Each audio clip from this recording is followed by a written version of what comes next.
주소서. 아멘. 네, 아까 말씀드린 대로 우리 레지오 봉쇄교육 마리아의 신비를 풀다 그 책 내용을 봉쇄교육 때 많이 못 다뤘어요. 그래서 계속 이어서, 물론 오늘도 다 못 다룰 가능성이 높지만 최대한 우리가 보는 데까지 보고, 오늘도 못 다룬 거는 뭐 어쩔 수 없어요. 그거는 이제 뭐 할 수 없는 거고. 그래서 시간이 많이 없으니까 바로 보도록 할게요. 첫 번째 주제는 마리아 공경과 전구에 대해서 그 토대가 무엇인지 보겠습니다. 마리아가 하느님 왕국의 모후라면 그리스도인들이 그리스도 왕국의 모후에게 합당한 공경을 드리는 것이 마땅합니다. 모후이신 마리아가 하늘에 살아 계시다면 임금이신 예수님께 우리를 위하여 전구해 주시도록 모후께 기도 드린다는 것이 이해가 됩니다. 다시 말해서 마리아가 새로운 모후라는 사실은 고대 그리스도인들이 마리아를 공경하고 전구를 청해왔던 전통의 성경적인 토대가 됩니다. 여러분, 모후와 여왕을 구분해야 돼요. 여왕은 여자, 말 그대로 퀸, 여자 왕이고, 모후는 임금의 어머니. 그러니까 우리가 모후이신 성모님이라고 하는 것과 여왕이신 어머니라고 할 때는 이게 모후와 여왕은 성격이 다른 거예요. 그래서 모후로서 공경하는 전통은 이 사무엘기와 열왕기 이런 데 보면 이 고대 이스라엘에서 그 이스라엘 왕국에서 이 모후에게 특별한 공경과 전구를 드린 것이 성경에 그대로 나와요. 특히 다윗의 아들 솔로몬은 이 어머니가 오시니까 본인이 임금인데도 먼저 일어나서 어머니께 깊은 절을 하고 어머니를 당신 오른편에 앉히고, 그리고 다른 신하들은 왕한테 다이렉트로 가서 이게 어려우니까 그 모후께 가서 이거를 왕한테 좀 전달해 달라고 전구를 청하는 게 구약 성경에 그대로 나옵니다. 그래서 이런 고대 이스라엘의 전통에서는 모후에게 공경과 전구를 하는 것이 당연했던 거죠. 그게 우리 그리스도인들이 성모님이 그리스도 왕이신 그 왕의 어머니잖아요. 그러니까 똑같은 그걸로 생각을 하시면 되죠. 그래서 우리가 이 단순하게 성모님을 여왕으로 공경하는 게 아니라 성경적으로는 모후를 공경하고 모후에게 전구를 하는 그 전통이 이어져 내려온 게 새로운 하와이신 우리 어머니 성모님에게까지 내려온 거라는 거죠. 이제 그 증거들을 보겠습니다. 고대 그리스도인들은 다음과 같이 마리아를 모후로 공경하며 간구를 청했습니다. 이집트 파피루스 조각에 남겨진 익명의 그리스도인이 남긴 다음 기도문을 보겠습니다. 하느님의 어머니, 당신의 자비에 피시나오니 어려울 때 저희의 기도를 외면하지 마시고 저희를 위험에서 구하소서. 오 정결하시며 복되신 분이시여. 이게 3세기에 발견된, 3세기 것으로 발견된 이 파피루스 조각에 남겨진 기도. 여기서 많이 들은 기도죠. 아까 우리 마침 기도할 때 바쳤잖아요. 천주의 성모님 당신 보호에 저희를 맡겨오니 그걸 그대로 우리가 하는 거죠. 근데 여기서 우리가 지금 번역이 여기는 보면 당신의 자비에 피신한다 이렇게 돼 있고, 지금 우리 가톨릭 기도서와 아까 레지오 그 수첩의 기도문은 당신의 자비에 우리를 맡긴다 이렇게 돼 있죠. 저는 이럴 땐 피신이란 단어가 훨씬 더 생동감 있고 와닿는 것 같은데, 아무튼 뭐 내용은 비슷하니까. 어쨌든 중요한 거는 이미 3세기, 그러니까 그 200년이면 사도들이 살아있을 때하고 불과 얼마 차이 안 나죠. 그러니까 이게 3세기 것으로 발견됐으니까 아마 그 전부터 계속 지금까지도 그리스도인들은 모후이신 성모님께 이런 전구를 청해 온 겁니다. 예. 계속 보면 영어로 성모님을 가리키는 Our Lady라는 말은 여주인을 뜻하는 말과 여왕에서 유래했습니다. 예수님이 우주의 왕이시기 때문에 성모님을 우리의 여왕으로 모든 피조물 위에 계신 모후로 부를 수 있습니다. 이것은 이교도의 전통에서 온 것이 아닙니다. 사실 고대 그리스도인들은 이교에서 여왕 개념을 빌려올 필요가 전혀 없었습니다.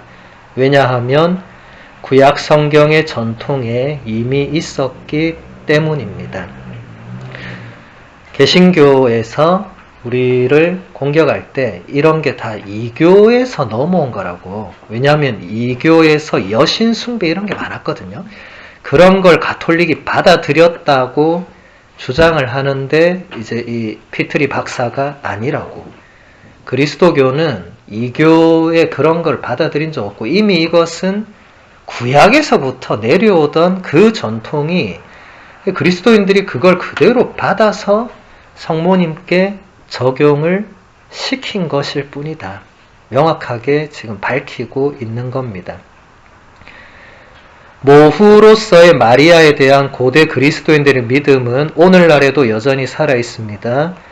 1950년에 복자 비오 12세 교황님은 마리아의 육신이 하늘로 들어올림 받으심을 믿을 교리로 선포하시면서 이렇게 말했습니다.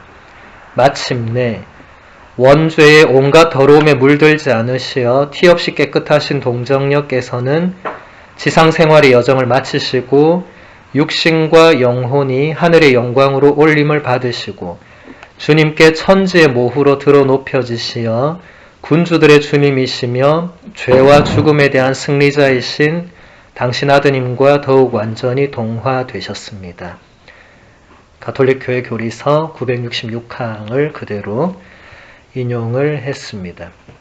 1950년에 비오 12세 교황님, 지금 복자품에 오르신 상태죠. 성모 승천 교리를 이제 선포를 하신 그 내용입니다. 그러니까 성모님의 승천도 이게 그냥 허무맹랑한 소설이나 그런 게 아니라 다 이런 구약의 전통 안에서 성모님이, 여러분 기억나실지 모르겠지만 아마 안젤라 씨는 봉쇄교육을 같이 했으니까 기억이 나시겠죠. 성모님이 어떻게 해서 새로운 하와인지 또 어떻게 해서 새로운 계약의 궤인지 이런 연장선상으로 가면 성모님의 승천이 뚱딴지 같은 소리가 아니라는 거예요. 원접 잉태되셨다는 그런 것도 그냥 소설이 아니고 그게 당연히 그럴 수밖에 없는 그 성경 전통적 근거, 그리고 교부들의 결정적인 증언들, 이런 것들이 성모님의 공경의 핵심이 됩니다. 이게 이교가 들어오고, 저도 로마에서 교부학을 오래 공부했지만 이교가 들어올 틈이 없어요. 교부들이 이미 너무 다 해놨어요. 교부들은 그 이교를 단죄한 사람들인데 어떻게 그거를, 그 요소가 들어오는 걸 그 교부들이 받아들이고, 말도 안 되는 소리예요. 그럼 무지한 거예요. 교부들을 전혀 모르는 사람들이 할 수 있는 이야기고, 성모님에 대해서는 이렇게 하나만 보면 안 되고, 이 피트리 박사가 이 책에서 이야기하고 있는 것은 유대 전통 안에 있던 것들이 그대로 넘어왔다는 이 부분이 사실은 피트리 박사의 굉장한 공헌입니다. 그거를 개신교가 이교에서 또 공격할 때 가톨릭 신자들이 반박을 못했어요. 왜냐하면 그 부분이 어디서 왔는지 잘 몰랐어요. 그냥 계속 해오긴 했는데 그 출발점은 어디였는지를 명확하게 사람들이 몰랐던 거죠. 그런데 이 피트리 박사가 이분이 이제 신구약 그쪽에 박사니까 이분이 연구를 계속 해보니까 이미 구약 성경 안에, 그리고 유대교의 그 전통들 안에, 그리고 결정적으로는 교부들의 증언 안에 성모님에 대한 모든 교리의 요소들은 다 있었다는 것입니다.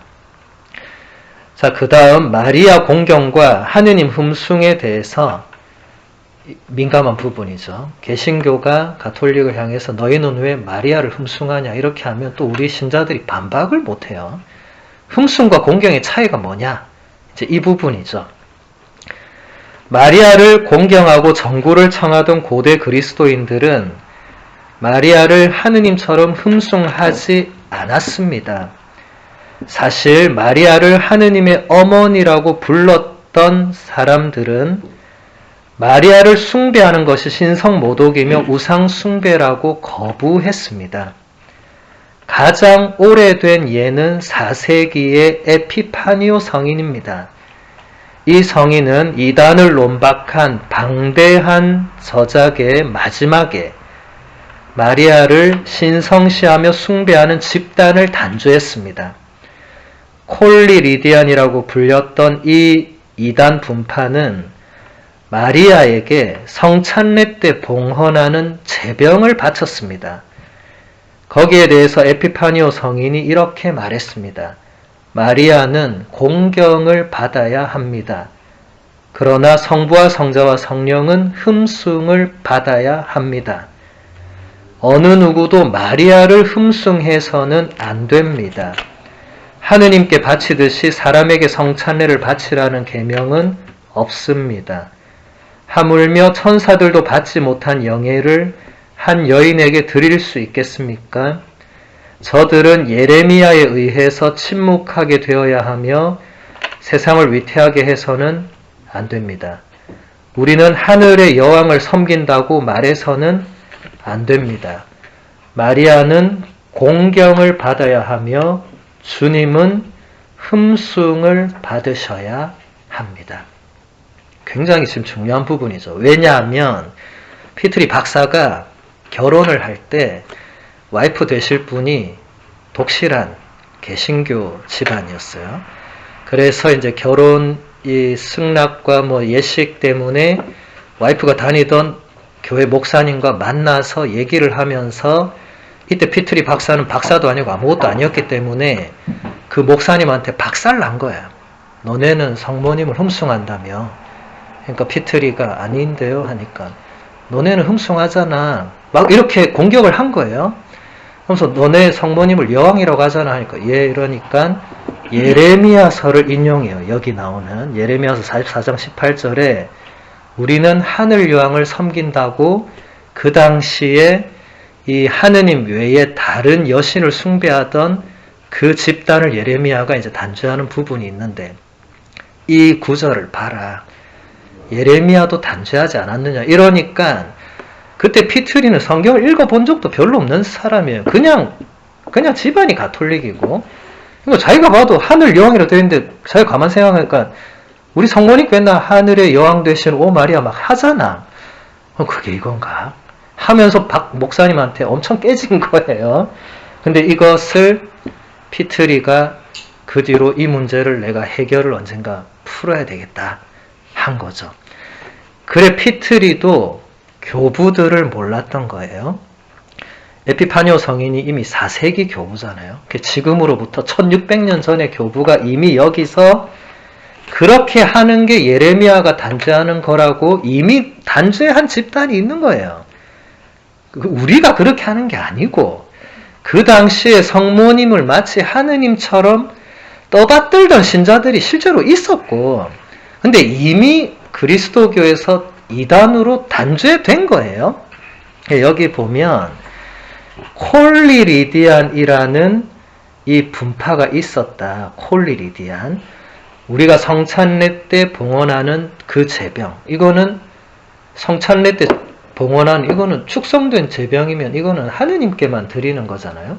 근데 그거를 성모님께 갖다 바치는 말도 안 되는 집단이 4세기 때 존재한 거예요. 근데 우리는 그게 아닌데 개신교에서는 너네도 똑같은 거 아니냐 이렇게 나오는 거죠. 싸잡아서. 근데 우리 신자들이 그런 역사도 잘 모르시고 그러니까 아닌데 반박하려니까 뭐가 마땅한 이게 없는 거죠. 그래서 이 부분을 여러분 잘 보셔야 돼요. 피트리 박사가 아주 잘 설명을 하고 있습니다. 그렇다면 공경과 흠숭의 차이가 무엇일까요? 맥락을 보면 답은 간단합니다. 희생 제사를 바치는 것입니다. 고대 유다교나 그리스도교에서 사실 다른 대부분의 고대 종교에서 그렇듯이 흠숭의 본질은 희생 제사였습니다.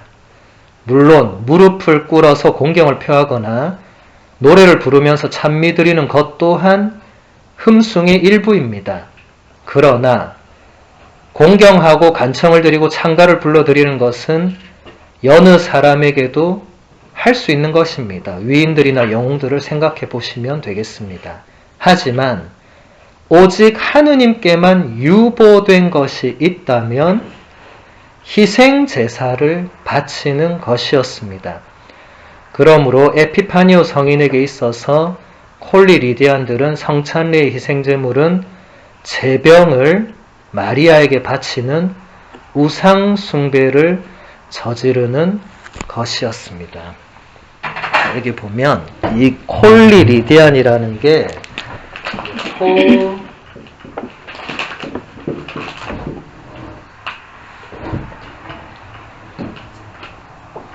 이게 그리스어거든요. 그리스어는 거의 비슷해요. 요즘 그거랑. 네. 콜리라. 이게 그리스어로 요즘 우리가 쓰는 그 제병. 네. 이거를 성모님께 바치니까 콜리리디안이라고 불렀어요. 그 사람들을. 이미 고대 그리스도교 안에서도 그들은 이단인 거예요. 그렇게 하면 안 되는 건데 그렇게 하니까 에피파니오 성인이 너네는 말도 안 되는 우상 숭배를 하고 있으니까 너네는 이미 아니다 라고 한 거예요. 우리는 이렇게 하지 않는다는 겁니다. 우리는 이 제병을 예수님의 몸과 피로 이게 축성되는 거죠. 이걸 성모님 앞에 막 갖다 바치고 이래 안 하는 거예요. 이런 오해를 개신교가 오해가 아니라 이렇게 싸잡아 공격을 하는 건데 이런 역사를 아마 제가 볼 때 그 목사님도 모르고 있을 거예요. 교부 쪽을 공부를 안 했을 거예요. 그래서 이 이름이 붙는 자체가 그들이 정통 그리스도교 우리 가톨릭이 아니었다는 것을 말해주죠. 이런 이름이 붙은 건 다 이단이 되는 겁니다. 우리 안에서는 저런 게 있을 수가 없기 때문에 그렇죠. 계속 이 피트리 박사의 설명을 보면 가톨릭과 정교회 신자들은 마리아에게 희생제사를 바치지 않습니다. 다른 말로 마리아에게 성찬례를 봉헌하지 않습니다. 이것이 그리스도인들이 하느님을 흠숭하는 것과 마리아를 공경하는 것의 결정적인 차이점입니다. 가톨릭교회 교리서는 이것을 다음과 같이 설명합니다. 성모 마리아께서는 교회에서 특별한 공경으로 당연히 존경을 받으십니다. 사실 오랜 옛적부터 복되신 동정녀께서는 천주의 성모라는 칭호로 공경을 받으시고 신자들은 온갖 위험과 공경 속에서 그분의 보호 아래로 달려들어가 도움을 간청해 왔습니다. 공경은 교회 안에 언제나 있었던 그대로 온전히 독특한 것이지만 강생하신 하느님의 말씀과 똑같이 성부와 성령께 보여드리는 흠숭의 공경과는 본질적으로 다른 것이며 또한 그 흠숭을 최대한 도와줍니다. 가톨릭 교회 교리서도 명백하게 이렇게 설명을 하고 있는 거예요. 우리 교회는 2000년 동안 한 번도 성모님을 하느님과 동급이거나 하느님의 어머니라고 해서 더 높게 보거나 모후라고 해서 더 이런 게 아니고 그 완전히 무지한 거예요. 그게 아니고 특별한 공경을 드려왔고 아까 3세기 기도문처럼 그 모후이신 분의 그 전구와 보호 아래 그런 끊임없는 그걸 청해 온 거죠. 그거랑 흠숭은 다르다. 자, 피트리는 개신교 쪽도 많이 알고 있었기 때문에 계속 이렇게 설명합니다. 제 의견으로는 개신교인들이 간혹 가톨릭 신자들의 마리아 공경을 우상숭배라고 여기는 것은 존경을 표하거나 때로는 찬가를 부르며 사람을 공경하는 것과 희생제물을 바치면서 하느님을 흠숭하는 것을 구분하지 못하기 때문이 아닌가라고 생각이 됩니다. 개신교 전통에서 예배라는 말은 기도와 찬송가로 하느님께 영광을 드리는 것입니다. 개신교에서는 엄밀한 의미에서 직무사제직이 없고 희생제사의 봉헌도 없습니다. 그러나 가톨릭과 정교회 신자들에게 예배 혹은 흠숭이라는 이 단어는 무엇보다도 성찬례의 희생제사를 하느님께 바치는 것입니다. 여기서 예배라는 말을 영어로 우리가 worship이라고 하잖아요. 그죠? 이것을 우리가 예배라고 번역할 수도 있고 흠숭이라고 번역을 할 수도 있는데, 이 단어가 주는 의미가, 개신교는 저 단어를 하느님께 드릴 때 이제 찬송가를 부르고 막 이렇게 하는 거예요. 그런데 희생제사라는 거는 개신교가 애시당초 루터가 희생제사적인 요소 자체를 거부하면서, 루터는 성사 자체를 다 거부했어요. 세례성사만 인정했고 성체성사도 희생제사로 이렇게 인정하지 않고 상징적인 의미로 해석하면서 희생제사란 게 거의 그냥 없어졌어요. 그러다 보니까 흠숭하는 것도, 우리가 드리는 성찬례의 의미는 개신교가 사실은 그게 뭔지 모르는 거예요. 자기네가 하는 방식으로 볼 때 우리가 성모님께 하는 게 거의 흠숭과 비슷하게 저런 식으로 하니까, 우리 성모님께 노래 부르잖아요. 성모님 발 앞에 촛불을 켜잖아요. 성모님 앞에서 뭔가 기도하잖아요. 자기네의 저 예배 형식과 같은 거예요. 그러니까 너네 마리아 흠숭하는 거 아니냐, 숭배 아니냐, 이렇게 오해를 할 수밖에 없는 요소를 가지고 있다. 본질적으로 흠숭은 희생제사라는 요소가 들어가야 되는데, 이게 지금 현대 개신교에는 제사라는 자체가 없기 때문에 이게 뭔가 이런 오해가 충분히 있을 수 있다는 거죠. 계속 보면 성찬례는 오직 하느님께만 바쳐져야 합니다. 그리스도인들은 초대교회 때부터 마리아를 공경하는 것과 하느님을 흠숭하는 것의 차이점을 분명하게 알고 있었습니다. 그리스도인들은 마리아를 모후이신 분, 곧 하느님의 어머니로 공경은 했지만 결코 마리아를 하느님처럼 흠숭했던 것은 아닙니다. 지금도 마찬가지입니다. 그러니까 신자들은 이 정도까지 당연히 생각을 하지 않으시니까 개신교가 공격을 하면 그런가 막 싶기도 한 거예요. 예, 근데 전혀 그렇지 않고, 이 개신교는 결정적인 차이가, 마르틴 루터가 이제 나갈 때 세 가지의 S를 주장하면서 나갔어요. 그래서 3S라고 해요. 이것은 제 강의에서도 많이 들으셨겠지만, 첫 번째 라틴어로 솔라 스크립투라라고 합니다. 솔라 스크립투라. 그러니까 오직 성경만으로 구원을 받는다. 뭐가 필요 없다는 거죠? 성전, 거룩한 전통은 필요 없다. 이 거룩한 전통의 핵심이 바로 교부들과 가톨릭 교회의 2000년 동안 이어져 온 성사와 여러 가지 것들은 전부 다 필요 없다. 구원받는데 이런 거 다 필요 없다. 성경만 있으면 된다. 그 결과물이 한국의 저 초대형 개신교회들 보세요. 예.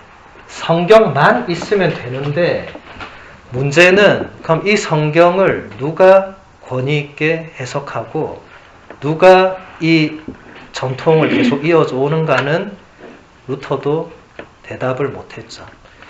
이렇게 되면 문제가 뭐든지 극단으로 가면 문제가 발생합니다. 이건 너무 극단으로 갔죠. 이렇게 가면 문제가 뭐냐? 이제 이 성경은 아무나 지 맘대로 해석해도 되는 거예요. 왜냐하면 이어져 오던 전통을 싸그리 부정해버렸어요. 1500년 동안 이어져 온 게 있었는데 다 필요 없다 하니까 이제 사람들이 그러면 내 맘대로 해석해도 누가 뭐라 못해. 한국 개신교가 다 그런 건 아니고 대부분 다 아주 열심하고 훌륭하시겠지만 몇몇 말도 안 되는 이 목사님들의 해석이나 이 이단들 보면 다 성경 들고 와. 성경에 뭐 이런 구절을 막 하면서 이 구절이 결국 누구한테 오냐면 돌고 돌아 자기한테 와요. 결국 자기가 재림 예수고 성령의 뭐 대리자고 뭐 다 그래 막. 사람들 또 아멘 아멘 해요 막. 예. 이게 어디서부터 유래가 됐냐면 이 문구 하나가 그렇게 만든 거예요. 성경을 성전 없이 이걸 떼어놓을 수 있는 그 근거나 정당성에 대해서는 루터가 별 얘기를 하지 않았어요. 그러니까 루터도 제가 보기에는 제가 그 시대에 안 살아봐서 모르겠지만 여러 다른 상황들이 있었던 것 같아요.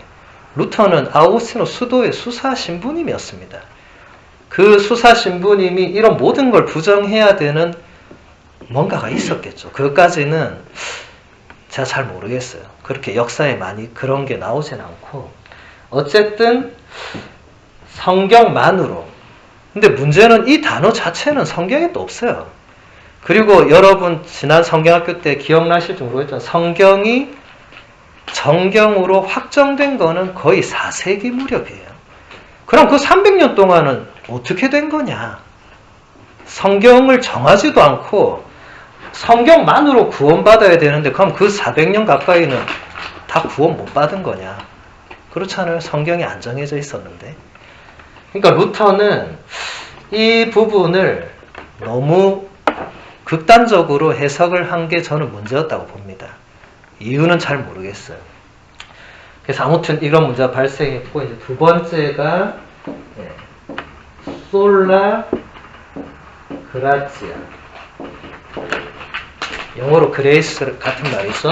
오직 은총만으로 구원받는다. 그럼 뭐가 필요 없는 거예요? 인간의 그 의지와 행업으로 인한 그런 거는 필요 없다. 그냥 하느님의 은총, 특히 예수 그리스도의 그 십자가 죽음과 부활의 그 결정적인 공로로 그 은총으로 끝나는 거지. 뭐 인간이 뭘 아침기도 매일 열심히 그 필요 없어. 그게 극단으로 가면 안 돼요. 그런 거 해야지. 그렇지 않습니까? 그럼 다들 죽기 전까지 개판 치다가 죽기 전에 요거 고백하면 되는 거예요. 실제로 그렇게 생각하는 사람들도 있어요. 그게 아닌 거죠. 세 번째가 솔라 피데. 이건 여러분 잘 아는 거죠. 믿음만으로 구원받는다. 개신교의 주 모토가 예수 천국 불신 지옥이잖아요. 믿으면 천국 가고 안 믿으면 지옥에 가는 거죠. 저 세 가지 모토로 인해서 그리스도교가 지금 이렇게 계속 분열된 상태로 돼 있는데 어쨌든 우리는 전통이 없으면 안 돼요. 근데 이게 전통주의랑은 다른 거예요. 예수님은 전통주의자들을 굉장히 비난하셨죠. 바리사이들과 율법학자들과 대사제들은 예수님한테 맨날 욕 들었어요. 왜냐하면 너희는 하느님의 계명을 지키는 게 아니라 사람의 전통을 지킨다고. 아마 루터도 이런 논리를 그 당시에 적용했을 수 있어요. 그런데 성전은 사람의 전통이 아닙니다. 이것은 사도들로부터 계속 이어져 내려온 전통이지, 그리고 거기에 결정적인 것은 교부들이 거기에 있어요. 교부들을 무시하거나 건너뛰고는 그리스도교에 대해서는 사실은 아무것도 말할 수 없습니다. 그분들이 모든 것을 다 결정하고 모든 것을 다 세워주셨기 때문에 내년에 우리가 교부들에 대해서 또 공부를 하기로 하고, 이제 성모님의 평생 동정에 대해서, 이 부분은 특히 여기 계신 모든 우리 자매님들이 사실 가장 받아들이기 어려운 부분이기도 해요. 제가 독일에서 레지오 마리의 전 단원이고 뭐지? 그 전체 피정할 때도 평생 동정 이 부분에서 자매님들이 못 받아들인 분들이 굉장히 많았습니다. 독일은 개신교가 세니까 그분들이 이 부분은 거의 개신교 논리로 저한테 오시더라고요. 그건 아니지 않느냐. 딴 거는 다 뭐 받아들일 수 있는데 그 평생 동정이 말이 되냐. 그럼 제가 하느님 인간이 되는 건 말이 되냐. 예수님이 빵이 되는 건 말이 되냐. 말이 되는 걸로 치면 말 되는 거 하나도 없죠. 말장난하는 거고, 신앙의 신비는 제가 자주 얘기하지만 나의 이성의 한계 안으로 그걸 이해하려고 하는 순간 그거는 올바른 신앙이 아닙니다. 아우구스티노 성인이 유명한 말을 남겼잖아요. 불합리하기 때문에 나는 믿는다고. 합리적인 거는 믿음이 필요 없습니다. 그냥 그렇게 이해하면 됩니다. 내 이성이 이해를 하면 아 그렇구나 하면 되는데 내 이성이 이해가 안 되면 믿음으로 받아들이거나 거부하거나 둘 중에 하나밖에 없죠. 아우구스티노 성인이 삼위일체 신비를 파악하려고 그렇게 애를 쓰고 설명하려고 해도 안 되니까 하루는 이제 머리가 아파 바닷가 산책을 갔는데 웬 꼬마아이가 이제 조개 껍질로 계속 물을 막 퍼고 있었죠.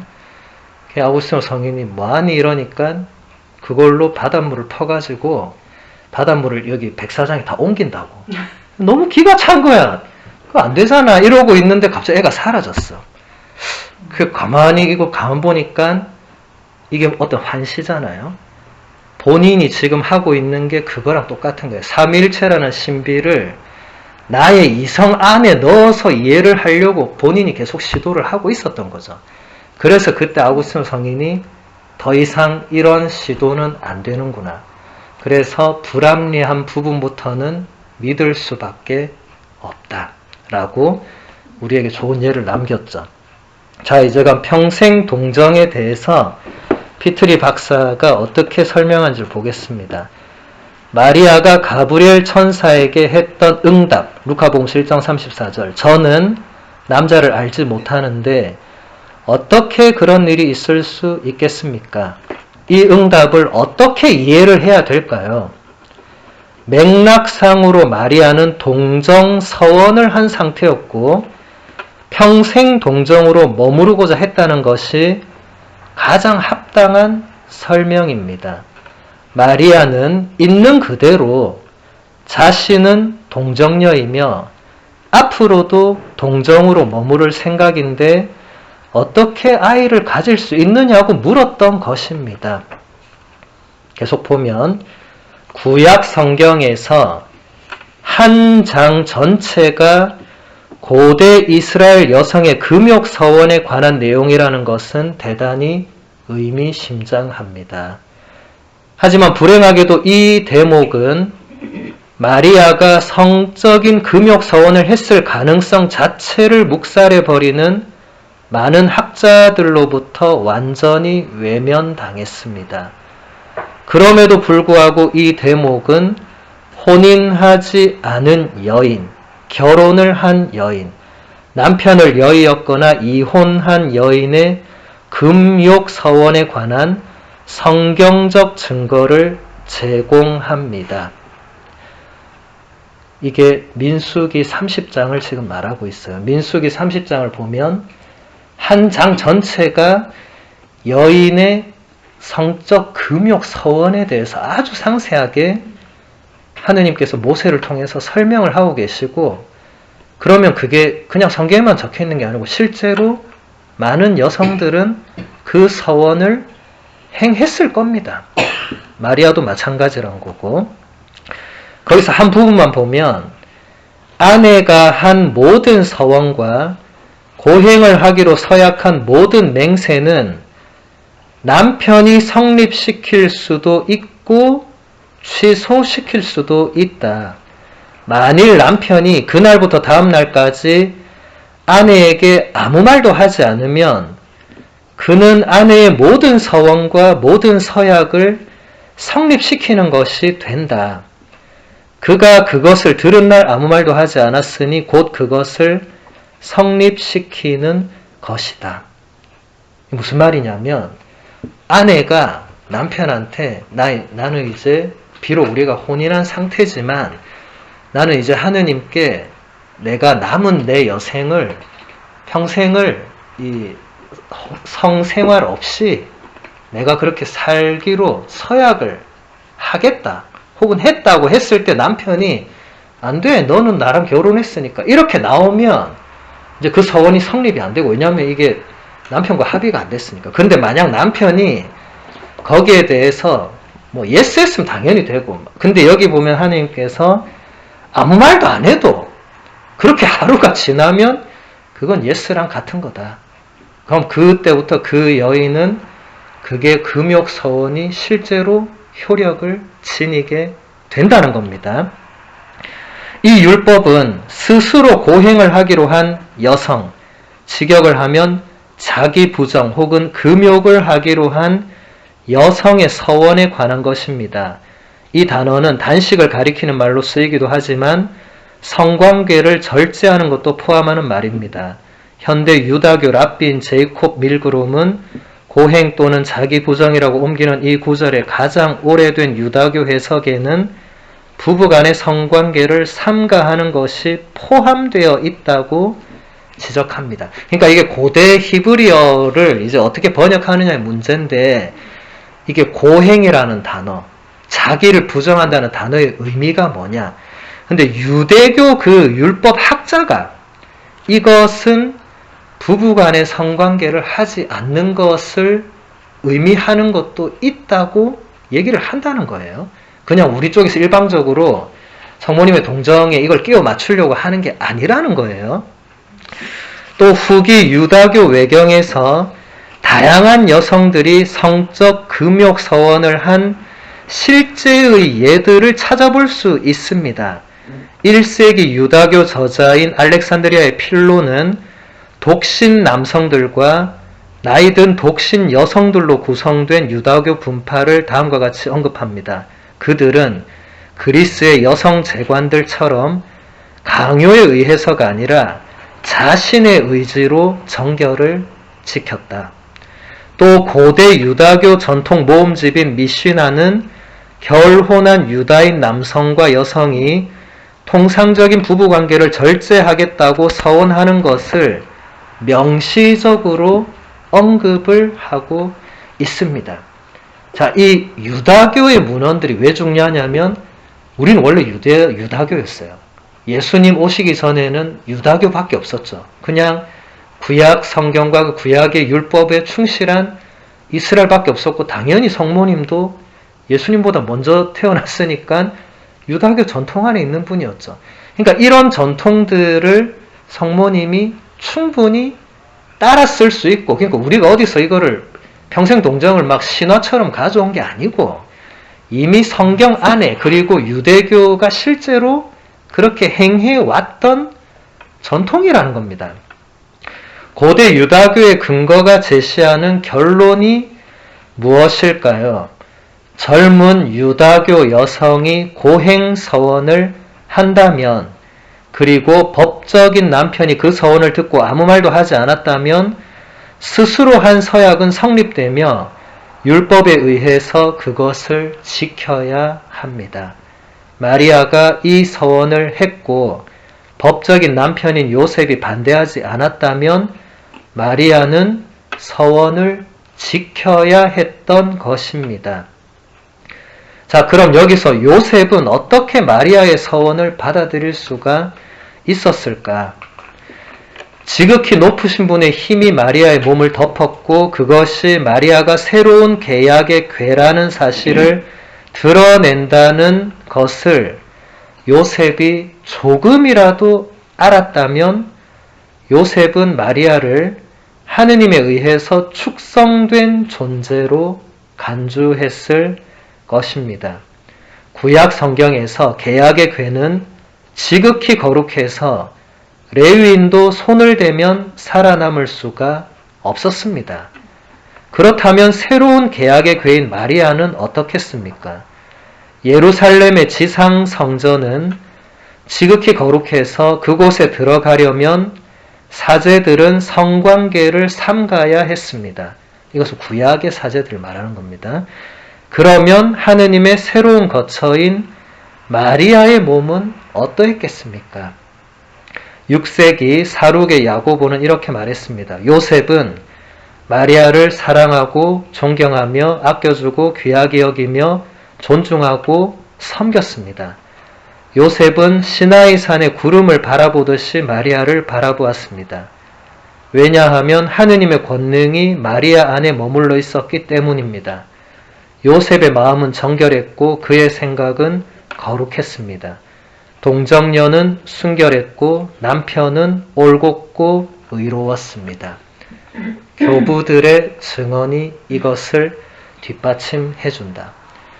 요셉이 성경에 몇 마디 안 나오지만 요셉이 의로운 사람이었다고 마테오복음서에 전하죠. 여기서 의롭다는 건 단순히 윤리 도덕적으로 정의롭다는 게 아닙니다. 그 시대적 전통에서 의롭다는 것은 하느님의 뜻에 충실하고 적어도 하느님께서 알려주신 그 구약 성경과 그 율법의 그 내용들에 어느 정도 이 지식이 있고 이런 여러 가지 측면을 포괄하는데 요셉의 꿈에 천사가 나타나서 얘기를 하잖아요. 네가 지금 마리아가 아기를 잉태했는데 성령께서 그렇게 한 것이니까 맞아들여라 했을 때 요셉이 내가 개꿈을 꿨구나 이렇게 하면 끝나는 부분이에요. 예. 왜 내 결혼했으니까 이제 뭐 내 마누라인데 뭐 어때 이렇게 하면 끝나는 부분인데 요셉이 어떻게 하죠? 그것을 그대로 받아들여서 마리아를 그대로 받아들여요. 자기 애가 아닌데 받아들여. 예. 그러니까 이런 모든 것들이 이런 해석을 가능하게 해주는 겁니다. 요셉은 성모님이 어떤 존재인지를 조금이나마 알게 되는 거죠. 그리고 이런 구약의 전통을 알고 있던 사람이라면 충분히 그게 가능한 일이다라는 것입니다. 제가 봉쇄교육 때 자주 설명했지만 이 예형론이라는 거 이게 성경 해석의 결정적인 기준이 되는데 예형론의 핵심은 예형이 본형보다 높을 수 없습니다. 그러니까 성모님의 예형이 되는 하와나 계약의 괴나 이런 것이 성모님보다 더 뛰어나거나 훌륭할 수가 없는 거예요. 그것은 신약의 새로운 하와, 신약의 새로운 계약의 괴를 미리 보여주는 것일 뿐이고 실제 그분은 훨씬 더 이 표현할 수 없는 그 이상으로 그런 의미와 가치들을 지닌다는 겁니다. 그 얘기를 하는 겁니다. 이제 여러분들이 앞에 강의 예형론을 안 들으셨거나 예형론에 대한 전혀 지금 기본 개념이 없다면 이해가 잘 안 될 수도 있어요. 그런 분들은 나중에 집에 가셔서 이 앞 강의들 마리아 신비를 풀다 하고 새로운 계약의 교회 마리아 이것을 들어보시면 이제 봉쇄교육부터 연결이 되겠죠. 아 이렇게 해서 지금 여기까지 온 거구나 이렇게 이해가 됩니다. 네.